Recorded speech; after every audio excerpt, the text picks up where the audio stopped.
வணக்க மக்களே! நான் உங்கள் மகேஷ் திண்டுக்கல்ல இருந்து. இப்ப நம்ம யார பத்தி பார்க்க போறோம் அப்படின்னு பார்த்தீங்க அப்படின்னா, அமெரிக்க அதிபர் ட்ரம்ப்.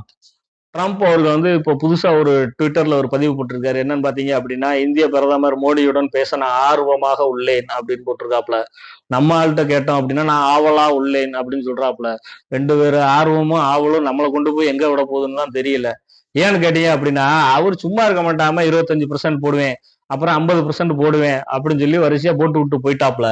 இங்க என்னென்ன பிரச்சனைகள நம்ம சந்திச்சோன்றது நம்மளுக்கு மட்டும் தான் தெரியும். இந்த பிரச்சனைகள்லாம் நம்ம சந்திச்சுட்டு இருக்க டயத்துல ஐயா வந்து சைனாவுல ஷாங்காய் மாநாட்டுல இருந்தாரு. அப்புறம் திருப்பி வந்தாரு. அதுக்கப்புறமும் வந்து பாத்தீங்க அப்படின்னா, ட்ரம்ப் வந்து மோடிட்ட பேசுறதுக்கு 2, 3 முறை தொலைபேசியில அழைத்ததாகவும், அத இவரு நிராகரிச்சுட்டாரு அப்படின்னு சொல்லியும் சில பல நியூஸ்கள்லாம் வந்தது. சோ இப்போ ஏன் 50% போட்ட அப்படின்னு ஒரு கேள்வியா கேட்கிறாரு அப்படின்னா, அதுக்கு ட்ரம்ப் என்ன பதில் சொல்றாரு தெரியுங்களா? நீங்க அமெரிக்கா வந்து உங்க மேல வரி விதிச்சதுக்கு, நீங்க போய் ரஷ்யாவ அடக்குவீங்க. அப்படின்றதுனால தான் நான் உங்க மேல இவ்வளவு வரி விதிச்சோம் அப்படின்னு சொல்லி சொல்றாப்புல. டேய், நீ என் மேல வரி விதிச்சதுக்கு நான் போய் ஏன்டா ரஷ்யாவ ஒரு வழி பண்ணணும்?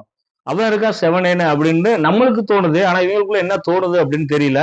சோ இப்ப என்ன நடக்க போகுது அப்படின்னு பாத்தீங்க அப்படின்னா, திருப்பி ட்ரம்ப் வந்து மோடியோட பேசுறதுக்கு ஆவலா இருக்காப்புல. 2 பேரும் பேச போறாங்களா? பேசுறதுனால என்ன நடக்க போகுது? திருப்பியும் வந்து நம்மளுக்கு விதிக்கப்பட்ட வரிகள் வந்து குறைக்கப்படுமா? அப்படின்றது ஒரு பெரிய கேள்வியா இருக்கு. திருப்பியும் வந்து அதாவது அவரு திடீர்னு சொல்லிருவாப்புல, அமெரிக்காவுக்கும், இந்தியாவுக்கும் இருக்க நட்பு வந்து அது உலகளாவியது. இது வந்து இயற்கையா சேர்ந்த ஒரு கூட்டணி. அப்படி இப்படின்னு பயங்கரமா பில்டப்லாம் பேசுவாங்க. ஆனா இது இதே ஒரு போன எலக்ஷன்ல ட்ரம்ப் எலக்ஷன்ல ஐயா போய் ட்ரம்புக்கு வாக்கு சேகரிச்சாரு. அப்ப பாத்தீங்கன்னா ஒரே நட்பு தான். ஒரே கை குலுக்கல் தான். அவ்வளவு இருந்துச்சு. இருந்துமே இவ்வளவு பிரச்சனைகள் வந்தது.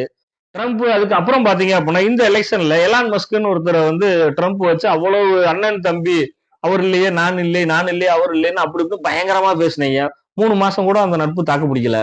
சோ அந்த மாரி இருக்க டயத்துல வந்து இந்தியாவையும் அதே மாதிரி சொல்லி அழைக்கிறீங்க. சோ நம்ம கொஞ்சம் கேர்ஃபுல்லா இத டீல் பண்றது ரொம்ப நல்லது. ஏன்னு கேட்டீங்க அப்படின்னா, இந்த பதிவு வர்றதுக்கு ஒரு 2, 3 நாளைக்கு முன்னாடி வந்து ஈரோப்பா அதாவது ஐரோப்பாவுல இருக்க நாடுகளுக்கு பூரா ட்ரம்ப் என்ன ஒரு செய்தி சொல்றாருன்னு பாத்தீங்க அப்படின்னா, இந்தியா, சைனாவுக்கு நீங்களும் கூடுதல் வரி விதிங்க.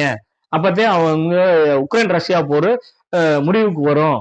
அதாவது சைனாவும், இந்தியாவும் ரஷ்யாவுக்கு அழுத்தம் குடுப்பாங்க அப்படின்னு சொன்ன வாய், இப்ப திருப்பி பாத்தீங்க அப்படின்னா, நான் என்னோட பழைய நண்பரோட நான் பேச ஆர்வமா இருக்கேன். அப்படின்னு சொல்றாப்புல. நம்ம ஆளும் ஆவலா தான் இருக்காப்புல. 2 பேரும் சேர்ந்து என்ன பேசுறாங்க அப்படின்றத பொறுத்திருந்து பார்ப்போம்.